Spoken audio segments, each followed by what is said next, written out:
ओम श्री गुरुदेवाय नमः। आज्ञा हे मोर प्रिय समस्त सुधीवृंद को कोटि कोटि प्रणाम। गत अध्याय आम भागवतर तृतीय अध्याय पर्यंत आसिले आज आसुँच आज्ञा चतुर्थ अध्याय को से कौन कहते आम से विषय गीत मध्यम किसी शुणा जहाँकि आमर कान पवित्र हम कली कलमुषर मुक्ति भागवतर वाणी एमते शुण कौबात आज्ञा से कौन कहते चतुर्थ अध्याय आम देखा एमते भागवत वाणी सुखमुनि मुख शुणी ए मुनि मध्य कर्म सिद्ध शौनक नामे कुलवृद्धम सर्वमुनि अवधाने पुछन्ते मधुरवचने हे सुत तुम्हें महीधर बकता जनम देवरम जानवी तटे राजा आगे सुख खिले ब्रह्म भागे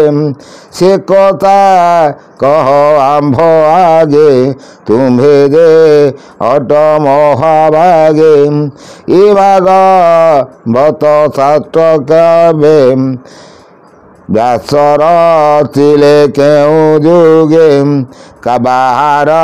बोले काही बती कि भावे किए तू बेती सुख दे तांक कुमार समादारथि सत्यतारम से सुख मन के पचार किए पचार आज्ञा पूरा बुझाऊँ शौन करुसी जे व्यास कौ जुगर या रचना कले तमें आज जहाँ कौच से जुगर कौन परिस्थित मत आमको बुझातु से विषय से कौन कहते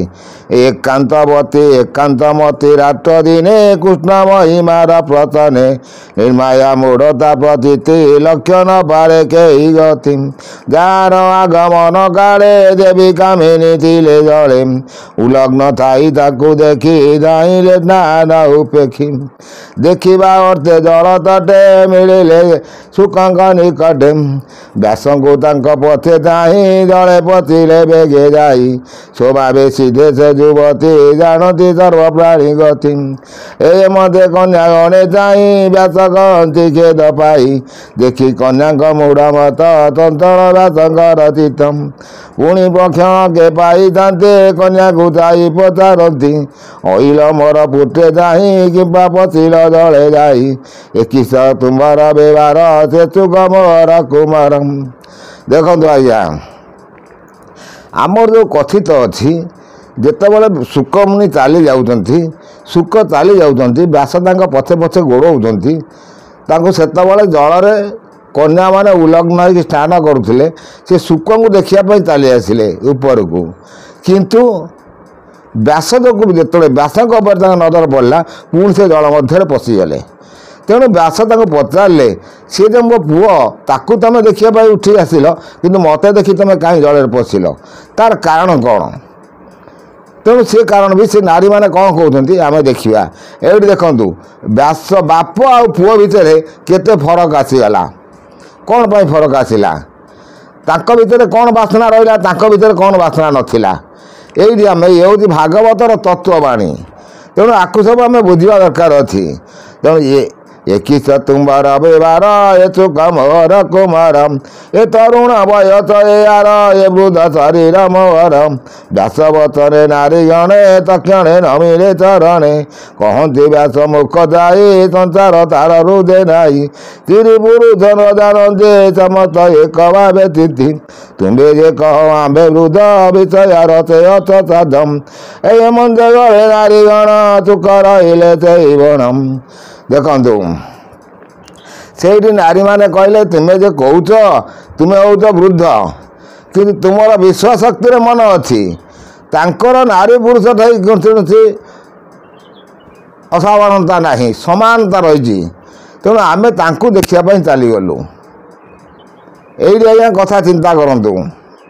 जपरी आप देखिए गोटे भूषण काक आ प्रचंड काक प्रचंड काकर पुओ भूषण काक सी जा परब्रह्म दर्शन कर पाला किंतु प्रचंड काक कर पाला ना प्रचंड जा रहा कौटी ब्रह्मांकर हंसगण मध्य रहा कहीं रहा तार विषय उपर कि मन रहा तेणु भूषण नाला से व्यासंग ठारू जन्म शुकमुखी शुकमुनि पुणी सी पुणी तांकर किसी बासना रही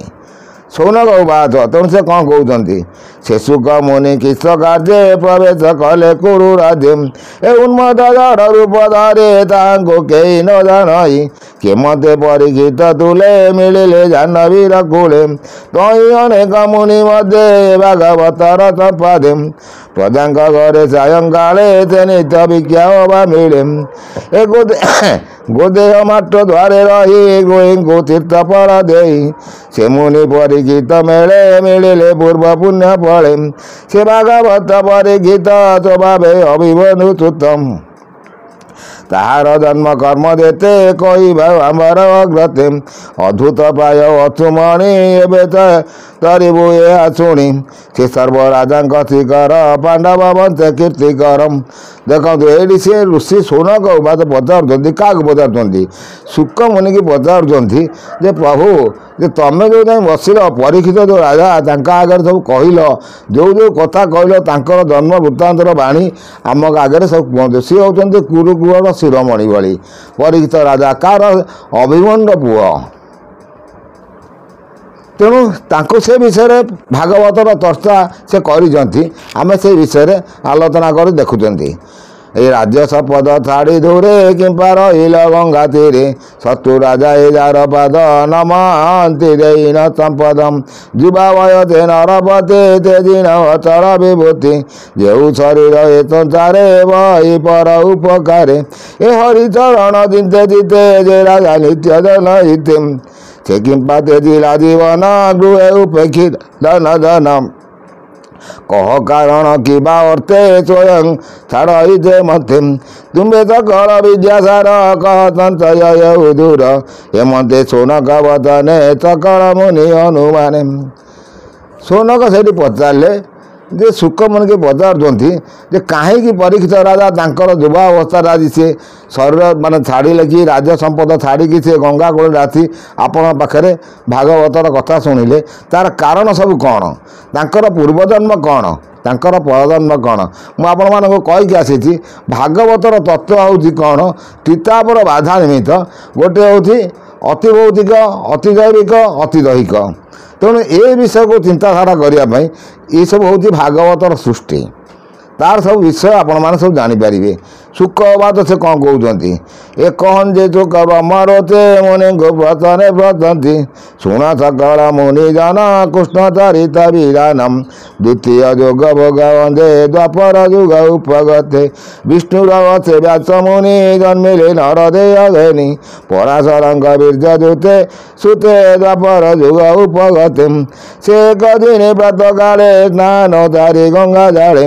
एकांते बदरिका श्रमे बचिन निचल आसने पराव परे से न जाने सकल सातर प्रमाणे जे काले पुरुषर बाले जुगे उड़ती अंतराड़े ताहाकु न देखती कई ब्रह्मांड मध्य दे बही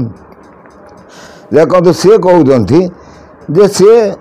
विष्णुकर अंश होती किए व्यास तेणु तांकु से व्यासंग वीर्य पराशर ऋषिंकर सूत्र होती किए व्यास तेणु गीतार अच्छी पराशरात् मदन मध्य सुखतातंग तपोनिधि तेणु पराशर ऋषि से सत्यवती सहित रमण करिकी व्यास को जन्म देते तेणु कहीं से जो काल से जो समय से गोटे एमती समय पाखे पराशर ऋषि पाखे आसी पहुँचला जे मुझे गोटे ब्रह्म देवी ये झील मत्स्यगंधा पाखे एमती छाड़े जो सी देखो आग मुनि ऋषि मैंने सब काल बेलर धारणा थिला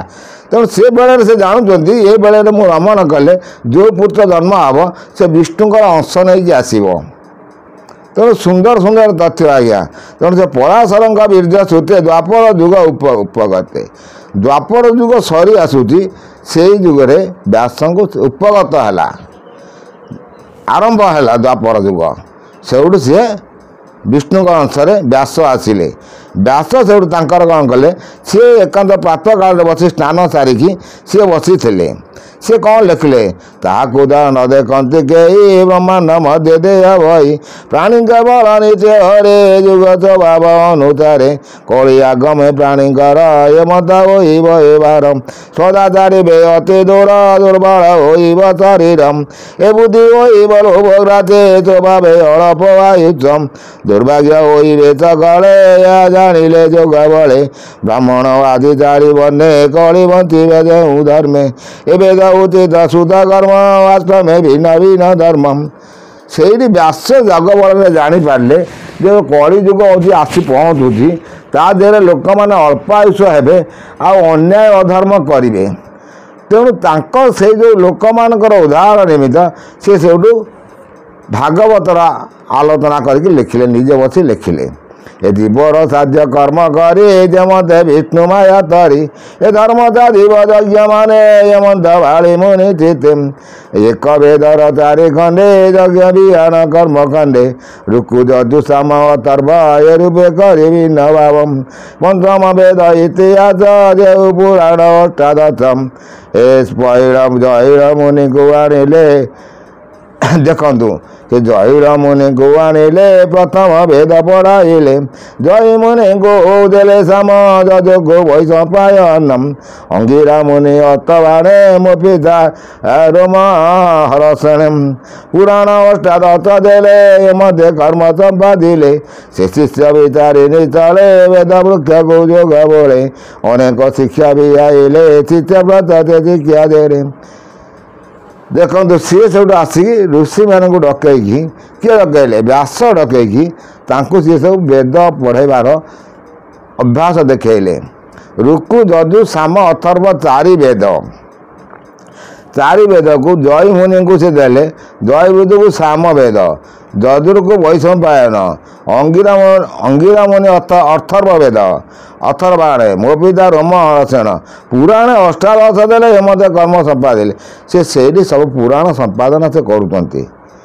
ସେ ଆଉ କ'ଣ କହୁଛନ୍ତି ଅଳ୍ପ ବୁଦ୍ଧିର ନର ଯେତେ ବେଦ ଦଇଲେ ଦୃଢ଼ ଚିତେ ଶ୍ରୀ ଶୁଦ୍ର ଦାନମୟ ଜଗତେ ଯୋଗ୍ୟ ନୁହଁ ବେଦ ପଥେ ତାଙ୍କ ନିସ୍ତାରଣ ଗତେ ଉପାୟ ଚିନ୍ତି ଦୟା ଚିତେ ବୁଦ୍ଧିମନ୍ତନେ ବେଦ ମନ୍ତେ ଭାରତ ପଦ ପଦେ ଗନ୍ଥି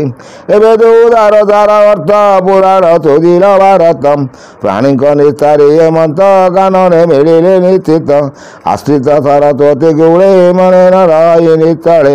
ଯୋଗ ନ ପାରି ଚିତ୍ତଧାରୀ ଚଞ୍ଚଳେ ମତ ବିଧାରୀ ଅତି କଷ୍ଟରେ ବେଦ ଜ୍ଞାନୀ ଗୁରୁ ଅନେକ ଚିତ୍ତ ଜ୍ଞାନୀ ଦେବା ଭାରତ କଳି ତାର ଅଛି ଶୁଦ୍ଧ ମଝି ନିସ୍ତାର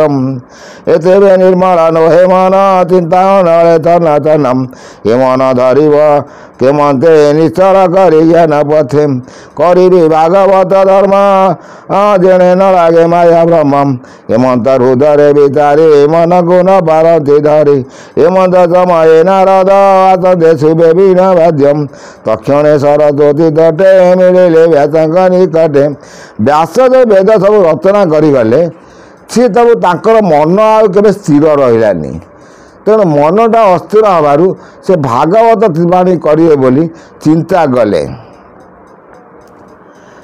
ତେଣୁ ମନ ମୁଁ ଆପଣମାନଙ୍କୁ କହି ଆସିଛି ମନ ହେଉଛି ଗୋଟେ ଏମିତି ଜିନିଷ ପାଞ୍ଚଟି ମନ ଅଛି କେବେ ପାଞ୍ଚ ମନରେ ଅମନ ସୁମନ ବିମନ କୁମନ ତା ଭିତରେ ସର୍ବଶ୍ରେଷ୍ଠ ହେଉଛି ମନ। ସେ ମନକୁ ଯଦି ସ୍ଥିରତା ଆପଣ ରଖିବେ ଆପଣ ଯେଉଁ ଜିନିଷ ପାଇଁ ଚିନ୍ତା କରିବେ ସେ ଜିନିଷକୁ ଆପଣ ପାଇପାରିବେ। ତେଣୁ ଏସବୁ ବହୁତ ସୁନ୍ଦର ତଥ୍ୟ ଦିଆଯାଉଛି କାରଣ ଆମମାନେ ଦେଖିଲେ ଯେ ଅଚ୍ୟୁତାନନ୍ଦ କହିଥିଲେ ଯେ ମାନେ ଅଣାକ୍ଷର ଏକାକ୍ଷରରୁ କ୍ଷରିକି ବାସୁକି ଜାଣିଲା ବାସୁକି ବ୍ରହ୍ମାକୁ କହିଲେ ବ୍ରହ୍ମା ନାରଦଙ୍କୁ କହିଲେ ନାରଦ ବ୍ୟାସଙ୍କୁ କହିଲେ ବ୍ୟାସ ଶୁକଙ୍କୁ କହିଲେ ଶୁକ ପରୀକ୍ଷିତଙ୍କୁ କହିଲେ ଏ ହେଉଛି ଭାଗବତର ତତ୍ତ୍ୱ। ସେଇଠୁ ସେ ନାରଦଙ୍କ ଆଗମନ ଦେଖି ସେ ତାଙ୍କୁ ସେଇଠି ବସି ପଚାରୁଛନ୍ତି ନାରଦ ଆଗମନ ଦେଖି ତକ୍ଷଣେ ଆଚନ ପକ୍ଷୀ କେତେ ଦୂର ଆଗତରେ ନାରଦ ଘରେ କର ଧରି ବସାଇ ଉତ୍ତମ ଆସନେ ବୁଝିଲେ ଅତିଥି ବିଧାନେ ସେ ବ୍ୟାସ ନାରଦର ବାଦେ ସୁଧନେ ପ୍ରଣାମ ଆନନ୍ଦେ ଯାହା ଚିନ୍ତିଲେ ପାପ ନାଶ ନମ ହିଁ ଜଗନ୍ନାଥ ଦାସ। ସେଇଠି ଯେ ବ୍ୟାସଙ୍କ ପାଖରୁ ସବୁ ସିଏ व्यास कौन कले से नारद को सम्मान देकी बसैकी सब पोषा कले। चतुर्थ अध्याय ये सरुची आम पुणी नेक्स्ट पंचम अध्याय को आसवा से कौन कहते आम शुणा। एत को रोज आज्ञा कोटि कोटि नमस्कार।